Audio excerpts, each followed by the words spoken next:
So hello everyone. Thank you very much for having your time with us today. Today we have another webinar, and before we begin, I would like to ask you whether you can hear me. So if so, could you please type in chat box that you can hear me well, and obviously see me and see my screen.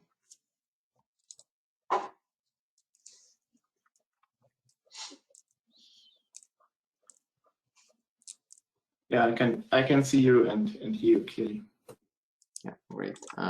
Lars. Okay, yeah, I think we have more people typing. Yeah. So before we begin, just a few announcements. So typically you are muted at the whole duration of the webinar. So if you have any questions, please type them in the question box, and I will read them at the end of the presentation. Also, if at some point some of your colleagues are not able to join us today, we'll share with you the recording of the webinar, which will be available tomorrow on YouTube. And with that, I would like again to tell you, just to remind you a few words about ChemSpace, what we're doing. So as you probably know, and hopefully already used us, is ChemSpace is actually a marketplace for small molecules with billions of items to search and buy.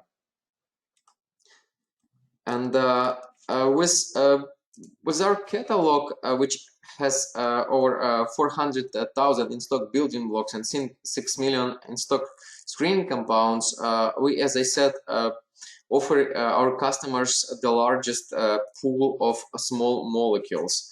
Also, we have billions of make-on-demand analogs to these in-stock compounds available rather acceptable periods of time. And at some point, if you can find the molecule of interest at some point, we can help you with that. We have different models to support your drug discovery, including FT-based procurement and sourcing services, FIFA service-based sourcing programs, as well as support of virtual screening campaigns. Yuri, I still see your first slide. Oh shit! Sorry. I need to. Yeah. What about now? Can you see them changing? No. Not yet. Sorry. Let me see. It's just. What about now? Is it? Yeah. No. Now I see. Okay. Great. Sorry. I apologize for this. So ChemSpace has all necessary search options to do the structure search, again through similarity, substructure, or exact match, through the search via chemical identifiers like CAS, MFCD, ChemSpace IDs, supply identifiers, etc. Or you can import your file as a plain text or in SD format. Also, we have enabled with our partners from Biosolve IT access to enamine real space through Biosolve IT's F3 search, which allows you to do really fast search in over 17 billion molecules.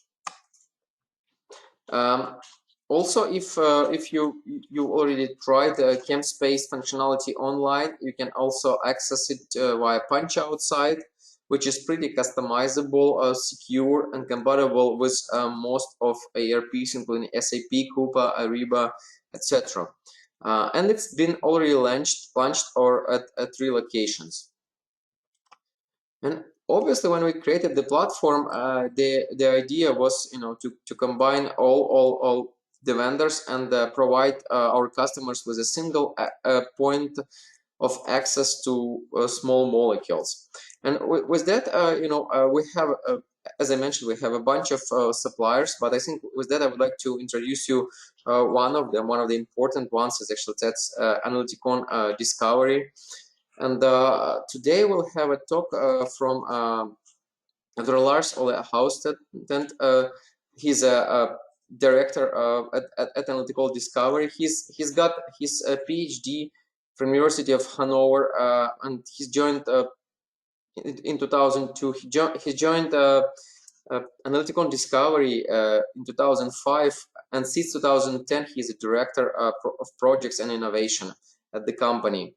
And he will give the talk about the natural products and the chemical spaces covered by them.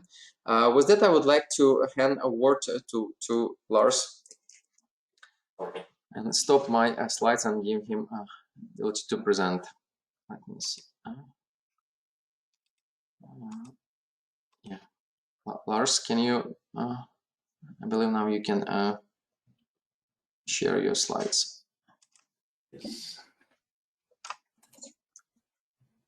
Can you see my slides? Yes. Yeah, and there's an in slides slideshow mode. Yeah. Yeah. Okay. Great. Yeah. Thank you very much, Yuri, for organizing this webinar and, of course, giving us the opportunity to present our libraries here today. So Analytical Discovery is a biotech company based in Potsdam, which is 30 kilometers southwest of Berlin. We are located in this nice building here in this on this peninsula in the middle of the river Havel. Everything we need in terms of design and synthesis and isolation of screening compounds is located in this building. So we have our own microbiology, discovery biology, but of course also a large synthesis department doing library design and generation, but also separation technologies, analytical chemistry, and going beyond this, discovery chemistry, medicinal chemistry, and recently also structural biology and computational chemistry. So we were founded as Analytical Discovery in 2000. We are currently 65 people, nearly all located here in Germany. We have a small subsidiary doing business development in the US, and this is handled from my colleague Dietmar Wolf. So in terms of internal and external drug discovery projects, this is our track record. So we have several projects where we act as CROs for other biotech companies. We also have some internal programs, especially in the area of anti-infectives. In the programs we are acting as a CRO, I want to point out especially one program which we did for Pharvaris, where we were coming up with an idea for an asset which we developed internally, and then find Pharvaris as a partner which took over. So AnalytiCon did all the medicinal chemistry, leading to a preclinical candidate, and we are still in cooperation with them. Currently, this program, which is very successful, is in phase 2 clinical trials. So the topic of today is, of course, small molecule screening libraries.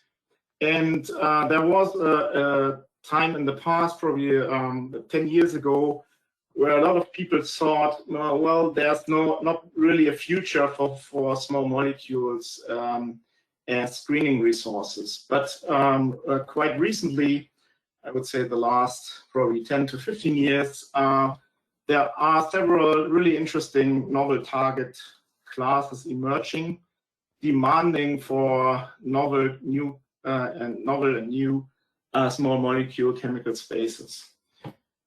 Just to name a few, for example, small molecule RNA binders, the really fast-moving field of targeted protein degradation, if you think about allosteric small molecule modulators, a bit older protein-protein interaction, but very, very important still. Our RNA epigenetics are absolutely fast-moving as well. And covalent inhibitors, as you probably know, is also a very hot topic where a lot of companies are working on. So we think there is definitely a need for small molecules in the future in terms of screening. So essentially, we have developed two major classes of screening libraries. So one of this is the pure natural products. And there we isolated microbial and plant-derived natural products in the past, in the last 20 years, isolated more than 25,000 compounds in the past and did structure elucidation by NMR. And from these off-the-shelf available 1,800 of microbial origin and 4,100 of plant-derived natural products.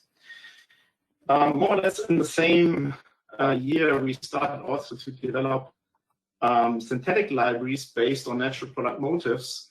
And during the last 20 years, we synthesized more than 40,000 or 45,000 compounds, from which 32,000 are still available off the shelf.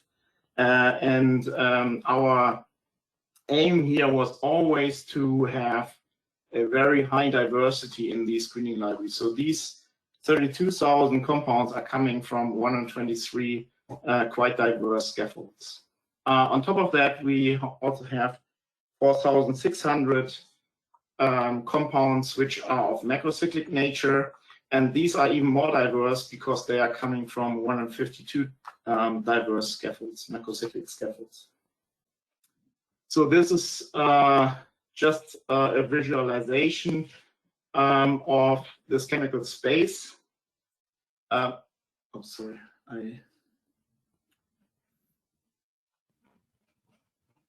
sorry, I removed my.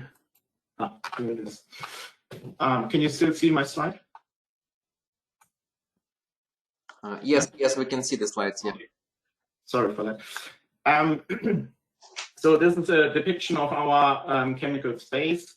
It's a principal component analysis, and it's based on the RD-Kit fingerprint, which contains or comprises 1024 bits. And this is a projection in 2 dimensions. And the different libraries we offer are color-coded here. And it should give you a first impression about the diversity, but also that different libraries from our company are addressing different parts of this chemical space. So this is a slide I used for quite a while, and a phrase which I stole from my postdoc advisor, Paul Wender. So if you want to fly, you normally don't build a bird. And I also have to put in some exceptions to that because I found it very fascinating. So if you want to look at this address over here, you can see that there is a company, a German company, which managed to build a bird which can actually fly autonomously. So it's quite an amazing story. But normally you build a plane instead of a bird. And the reason for this is that it's not only the mode of action this plane or this flight machine is doing.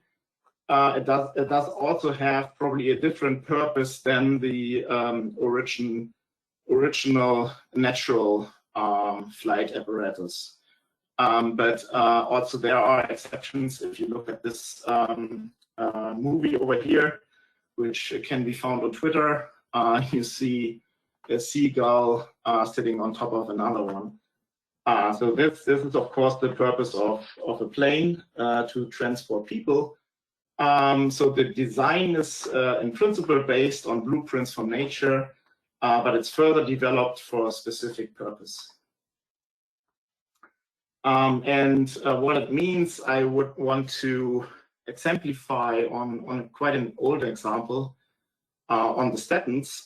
So if you look at a natural product, so lovastatin, which was isolated from Aspergillus terreus, then you probably know that this has been a blockbuster for many years, invented by Merck, and it still is a really good product on the market. But there's also, of course, lots of developing synthetic statins. No, I did it again. Sorry. And for the example of Lipitor, which of course is also well known, so that's a synthetic statin commercialized by Pfizer, developed and commercialized by Pfizer, and as you probably know, that's a big product on the market for many years, and still it is, even if it's now a generic. So it's still 2 billion annual sales worldwide. What I want to exemplify with that is that, of course, the natural product can be the blueprint for synthetic analogs, and the blueprint more or less is the pharmacophore model of the natural compound binding to the molecular target. And these are the pharmacophore features which can be found in the co-crystal structure of lovastatin in the HMG CoA reductase. And these are more or less abstractions from the original structure of the small molecule. And these can be used, of course, as good starting points for example, chemoinformatic approaches. So going back to pure natural products, our normal process here is that we are using plant biomaterial, or we use strains which we isolate from soil samples, and from these we do extracts, and these extracts will be profiled in our chemodiversity profiling platform, which means we are doing in the first place under 4 different conditions fermentations, and these if it's microbial or of microbial origin. And then we do from all the extracts either plant material or microbial material, LCMS runs, and what we get from this are fingerprints, and we can look up these fingerprints in our database if this is something new for us. If there are new peaks in this chromatogram, we then do a medium scale up to 10-liter fermenters, and after that we isolated more or less everything we can get our hands on, do structure elucidation by NMR, and afterwards we can use these isolated natural products for selling these as screening compounds. So we have done this now for as I said, 20 years. So a lot of data has been assembled in our database, and this is always valuable information which we can always use in the future to re-isolate compounds or to find the same compound from a different origin, for example, from a different strain, if we have a project where we do a follow-up on these hits. So to give you an impression about the diversity of the natural product library, I did here again principal component analysis. So on the left-hand side, you see the plant-derived natural products from our library, and in the middle, you see the microbial-derived natural products, and an overlay of both. And as you see, there are slight differences in coming from different origins. What you can also see that there's a nice distribution over the whole chemical space. And what you can see also, or what you can directly get as information from these principal component analyses, is that the nearer the dots in this diagram are, the more similar the structures are to each other. So it's also a very nice way to get to analogs of a given hit compound. And as you can see, the structures in different parts of this chemical space are quite different. So if we switch to our synthetic libraries, there, of course, the process is quite different from the isolation of natural products. So here it's really about the expertise that we have in terms of synthetic experience in the company. And the good thing about AnalytiCon is that we have chemists coming from very different areas of expertise in terms of synthesis. So we have some of the colleagues having expertise in polyketonide synthesis. Some of them are did their PhD in nucleotide synthesis. Some of these have great experience in carbohydrate synthesis, and others in peptide synthesis, for example.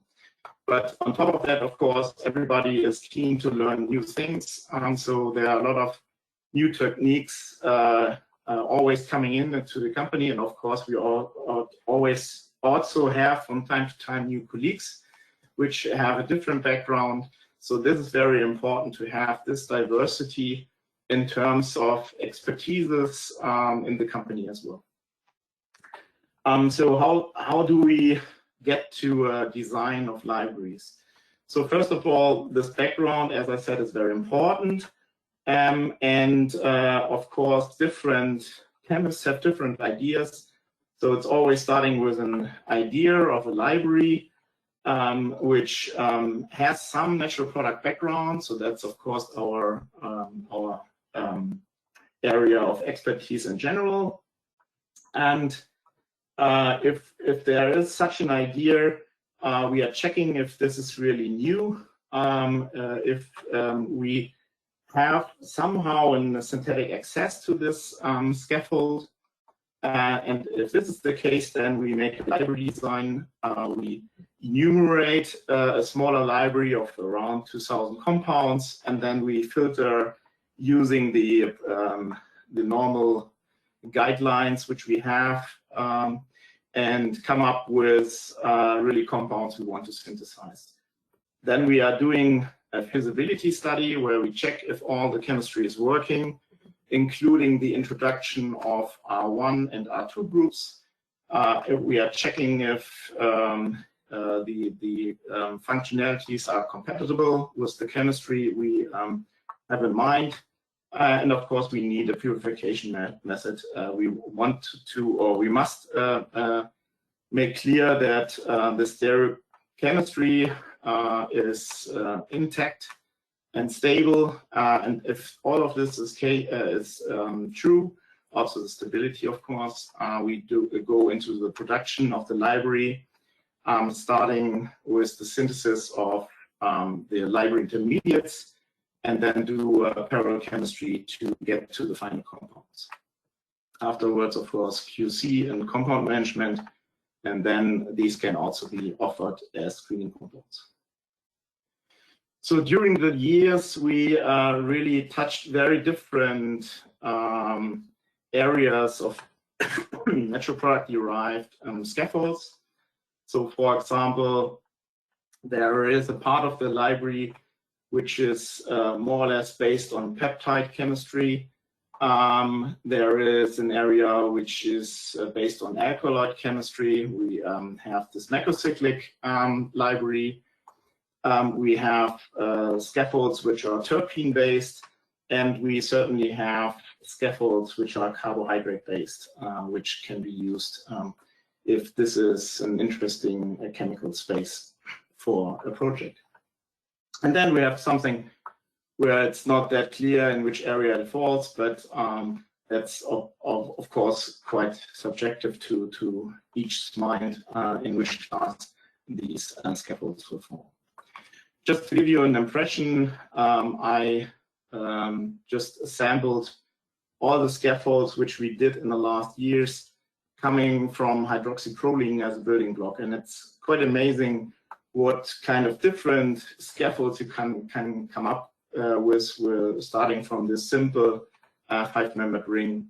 So as you see, there are some scaffolds where you definitely can still see the hydroxyproline part. Some of them are then annihilated with other ring systems, so it gets more dissimilar to the starting point. And there are certainly also scaffolds where it's quite hard to see where the origin hydroxyproline was introduced.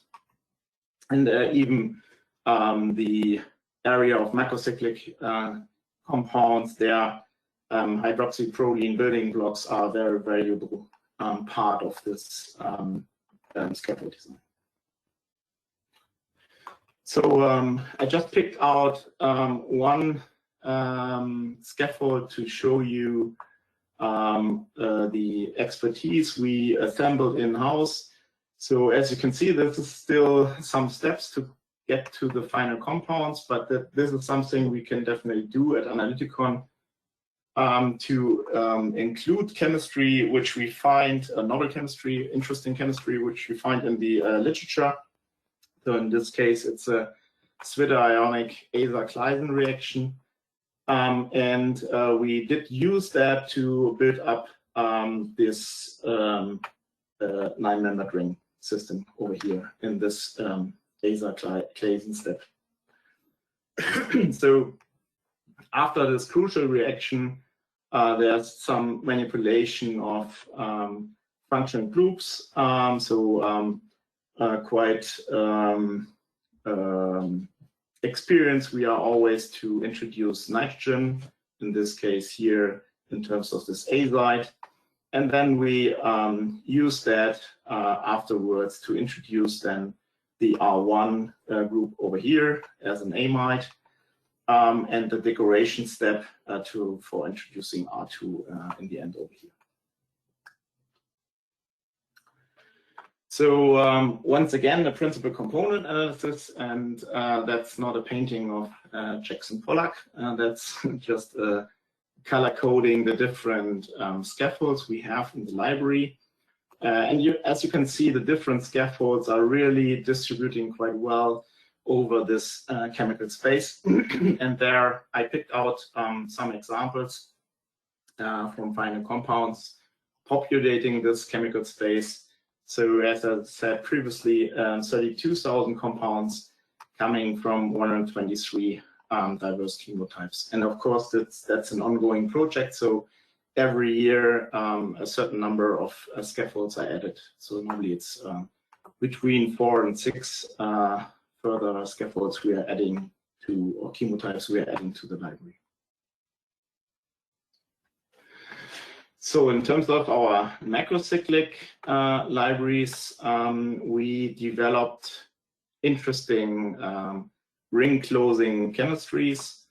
So there, here is the example where we use the ring closing metathesis to come up with this macrocyclic scaffold.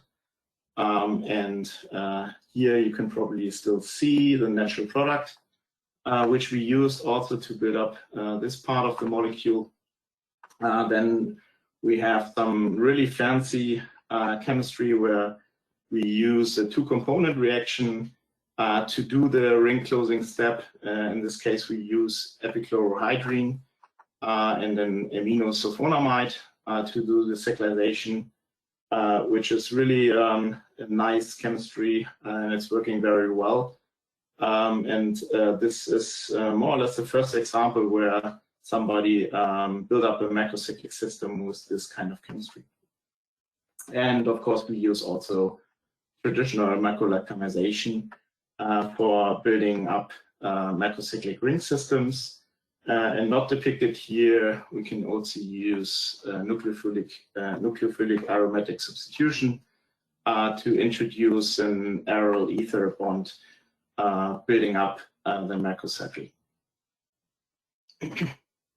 To further increase the diversity of the scaffolds, we developed a really efficient platform for building up or generating macrocyclic scaffolds. So this is the citation here. What we essentially do is we build 3 different pools of building blocks, A, B, and C. We do generate a linear precursor on resin using resin chemistry. And after having done the coupling of the linear precursor, we do the cyclization reaction directly in 96 well plates. So this has the advantage that we can test the macrocyclization reaction with diverse set of linear precursors in a parallel fashion by using LCMS Analytics. What we get from this is directly a yes/no answer to the question, does this cyclize? And secondly, we also get an impression about the yield of the cyclization reaction. So if we identified linear precursors which are enabled for a macrocyclization step, we select these and do a resynthesis on a bit larger scale. So we can do this then in gram scale, either still on resin using microwave technology, or we can do this, of course, in solution.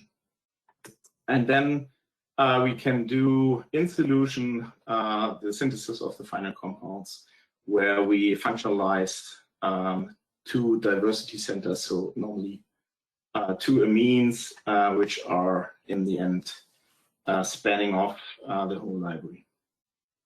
So the interesting part about this is that we have a very efficient system to build up a macrocyclic scaffolds. But furthermore, it's a very modular system and it's very MedChem friendly. So you can always switch between building blocks for getting early SRR. And you can, of course, spin off the library with different reagents for R1 and R2. Why macrocycles? Of course, there's tons of literature why these are important and are an interesting resource, typically in the area of protein-protein interactions. But of course, that's definitely not restricted. One feature some of the natural products, some of the macrocycles have is that they can switch between different conformations, or I should say that's quite common that macrocycles can do this. And there is in many cases the possibility to adapt to different environments. In this example, between extracellular solution and a membrane environment, but this can also be, for example, a water environment and a lipophilic binding site. So this just enhances the possibility to get to the right conformation, finding the right conformation, which is the bioactive conformation in the end. So if we look at this macrocyclic space, also again in the principal component analysis, you see that the different scaffolds also populate different areas in the chemical space. And I put here some examples exemplifying the really diverse nature of this library. But what I also want to bring home here is that these, even if they are more or less based on peptide chemistry, they are really not characteristic cyclic peptides. So as you can see, these are more resembling macrolide scaffolds than cyclic peptides. So that's a further interesting part about this library. If we do a comparison between natural products, which we have in the library, so in the library of natural products, which are of macrocyclic nature, and the synthetic ones, you see that they are populating a bit different parts of chemical space. If you look at the parts which are not too populated in our synthetic libraries, you probably also directly see the reason why that is, because this is, of course, quite a complex natural product, and you can question if this is a valuable addition to a screening library or not. It's definitely an interesting natural product, but if this is a typical screening compound you want to have in your library, you can question it.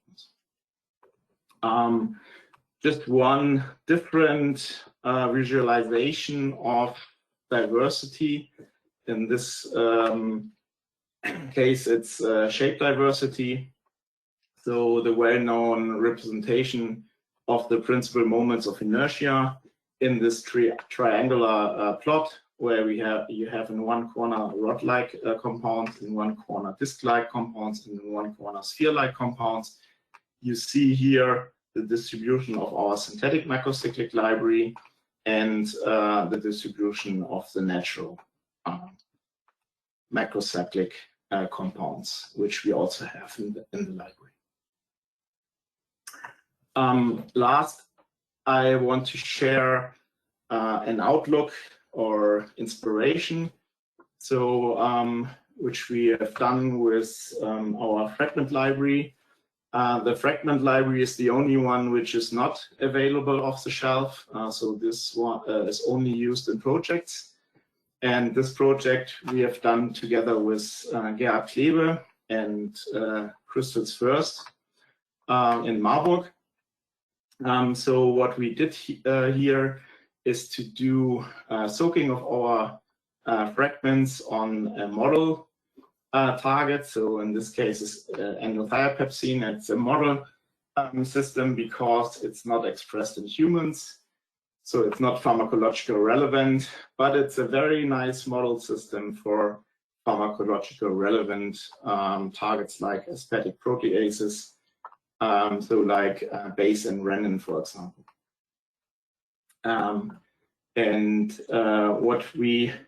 What I picked out here, so we have a very high number of crystal structures from our fragments with the endothiopepsine peptide.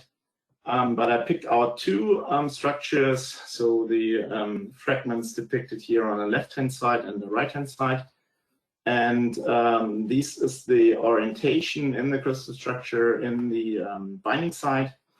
And as this is an aspartic protease, there are two aspartases in the catalytic center, so it's the catalytic diet. And both fragments are binding to this diet with a basic nitrogen on this 5-membered ring and the 6-membered ring here. And there's an alcohol functionality which binds to a backbone carbonyl glycine over here. Also, both fragments do that.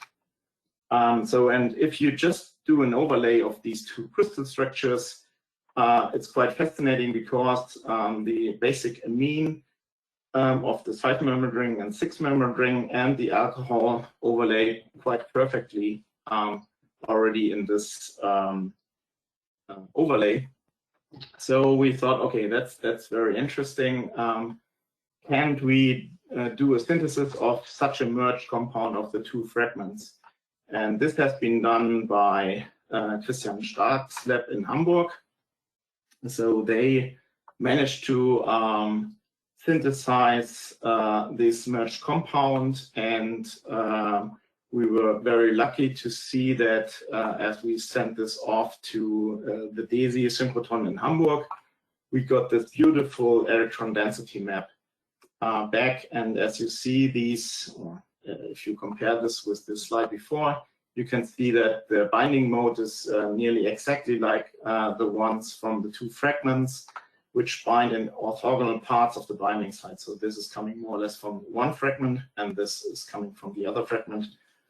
And not even this was really nice to see, but we also gained a magnitude in binding affinity. And so this is one of the very rare examples where we really got to be able to use a merged compound in this fragment follow-up strategy. So this slide you have seen before in the introduction. Just to summarize, AnalytiCon offers in very different areas, so from natural products doing isolation and characterization to synthetic compounds based on natural product motifs, a wide variety of different chemistries populating this chemical space. And with this, I would be very happy to answer questions. Yeah, thank you, Lars. So yeah, I hope you enjoyed the talk, and yeah, we're just looking forward to seeing your questions. So please type them in the questions box. I think I have a few. So at the beginning you mentioned that you kind of have some internal programs in the development. Do you publish, or have you republished them, or that those are still kind of in the internal mode? Yeah, so the one I mentioned where we are acting as a COO for Favaris, this is published. The chemistry of an advanced candidate, and as I said, so now it's in clinical phase 2, and also there's a nice company presentation from Favaris which is accessible on their website. So it's quite a very interesting story. They are very successful. So they just had an IPO on NASDAQ in February, I think. So of course that's a project where we learned a lot and what was very fun to do. And the rest, so the anti-infective projects which we do internally, we are doing this with academic groups, and if we are at the point where we want to publish, of course we will do this, and hopefully also some interesting stories will come out of that. Thank you. I think that another question basically related to to the last part of your presentation, where you have this great collaboration with Kleber Group, Crystals First, and Clark Group. So Spark Group. So do you have like many of those kind of programs with other companies as well, companies or institutions? Yeah. So it could be more, I would say, from my perspective, but yeah, so it's a very interesting collaboration, and currently we have, I think, 4 projects which we did together. It's really very successful with them, so that's a very powerful combination. These fragments coming from natural products, more or less, which were highly soluble, and the technology of Crystals First, which is based on stabilization of proteins to allow very high soaping concentration. So that fits perfectly well together, and it's also quite fast moving, because we can in many cases use a growing strategy where we take compounds coming directly from the catalog. Thank you. Also, I had a question regarding the microcyclic synthesis. So I think you mentioned that you kind of rather used your own technologies, right, than internally developed, and some of them they're kind of taken from the publications. But mostly are focused on the internal development, correct? Yeah. So even if we take like this epichlorohydrin synthetic step from the literature, this has been done, I think, on 7-membered rings, but never on macrocyclic systems. So it's always some part where we optimize, develop new chemistries, and that's what we, I think, are quite good in. We have a small library, but on the other hand, we allow ourselves a lot of diverse chemistry, so which enables us to populate a chemical space which is quite different from other vendors on the market. Yeah. And in your work, I believe you obviously use enzymes, correct? But do you kind of work on the conjugates with enzyme conjugates or other type of chemical props, so we can synthesize a library? And so the enzyme part I didn't get. So we never used, or I shouldn't say that. So quite seldomly we used enzymatic steps. So what I showed you is the macrocyclic synthesis on resin. I don't know if you meant this. Yeah. I think maybe my question was whether you can modify proteins selectively with just synthetic molecules. Yeah. So if you think about having reactive probes, that certainly is also something we could do in the future, but we haven't done in the past so far. But chemistry-wise, there's no real reason why we couldn't do that. And do you have your own group that does molecular biology, or if it's if it's related, you do? No, I was just thinking, but no, that's something we typically do in collaboration. So we have molecular biology in-house. So we have a biochemist, one of my colleagues, but it's normally supporting projects. It's not really that we are doing this on our own. So it's typically with a partner. Like we do structural biology also not on our own, but also together with partners like Crystals First. Okay, thank you. And yeah, just coming back to this collaboration with Crystal First, are you planning to basically to improve the hits that you found eventually? Or? Yeah, definitely. Yeah, so that's the strengths of the strategy, because as I mentioned, we can in many cases just if we have a binding fragment, we can look in our library and see if there are similar compounds available which would allow a growing in one direction or the other. And in the case of the two case studies we did together with Crystals First, just to be able to show something. So that was endothiopepsin, which I showed today, and pKa, which I think Sergey showed in his webinar together with you. So in both of these cases, we could take several compounds which allow this starting fragment to grow in different directions. So that's really powerful if you can do this. Yeah. And of course, on top of that, the normal medicinal chemistry, which we offer, of course, to optimize these compounds. So that's all in-house. Yeah. Thank you. Also, I think I have a few questions related to the library design. So you mentioned that you're using some criteria to when you build in the library. Yeah. And are those mostly related to physical chemical properties, or maybe to the diversity you mentioned? Yeah. So the interesting aspect of being a producer of screening compounds is that we get in contact with many different customers. Mostly in pharma, but they all have a different focus. Some of them are focused in CNS, some of them are in the anti-infective field or oncology.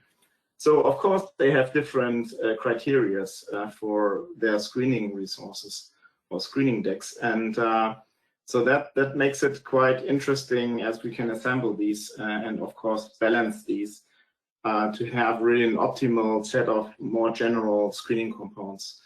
As you know, you can of course cherry pick from the library through companies like ChemSpace, for example, and get the focus library you really need based on your selection criteria.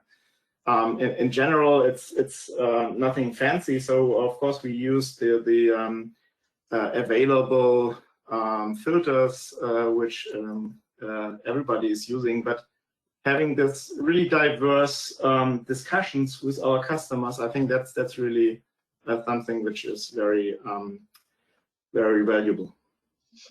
Thank you. And again, many, especially if you're talking about microcycles, do you try to follow rule of 5 when designing the library, or that's still kind of customer based? Yeah, that's an interesting question, especially because it's not restricted to macrocycles, so it's also true for natural products. So many people think that natural products are way outside the rule of 5, and that's typically not the case. So of course it's not a perfectly bell-shaped or cut off at a certain point at 500.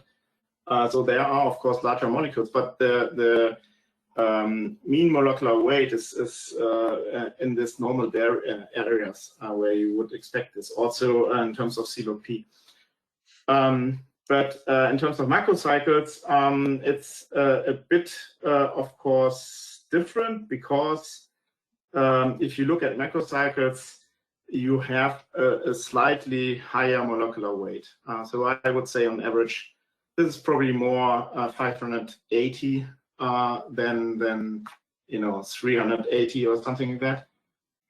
But it's not completely out of range. And then, as you probably know, there are a lot of evaluations and discussions if in this area the rule of 5 is really a desirable chemical space. So it's also called beyond rule of 5, right? And it makes sense because these PPIs probably need some different chemical space than let's say kinases, where you have very tight pockets and very defined binding sites. Yeah, I totally agree with you. I think there is one question from a person who does the virtual screens through molecular docking. So have you studied the influence of microcycles conformation on microcycle protein interaction? Yeah, I think that's a very important question. And it boils down a bit to the problem of having the right force fields and especially having the right solvent models for these force fields, where not much is available, surprisingly. So nobody cares about solvent models, I have the impression. But this would be very valuable to use to look at different conformation, which are more stable in one environment than the other. And I think that's the very important effect you should also be using for designing screening libraries. So, this very typical example of cyclosporin, where you have this hydrophilic collapse, and then cyclophilin can get to a membrane. But it's not restricted to that. I think it's a very general phenomenon which can be used in drug discovery. And it's not restricted to macrocycles as well, because also acyclic compounds can get to different stabilized conformations. Right? Yeah. Okay, I think we don't have any other questions. Yeah, thank you, Lars, for your nice presentation. Please follow us on LinkedIn, Instagram, or Twitter to find out about other webinars from ChemSpace. With that, I would like to again thank you, Lars, and thank you to everyone who attended the webinar, and I would like to close the webinar. Thank you, Yuri. It was fun. Bye.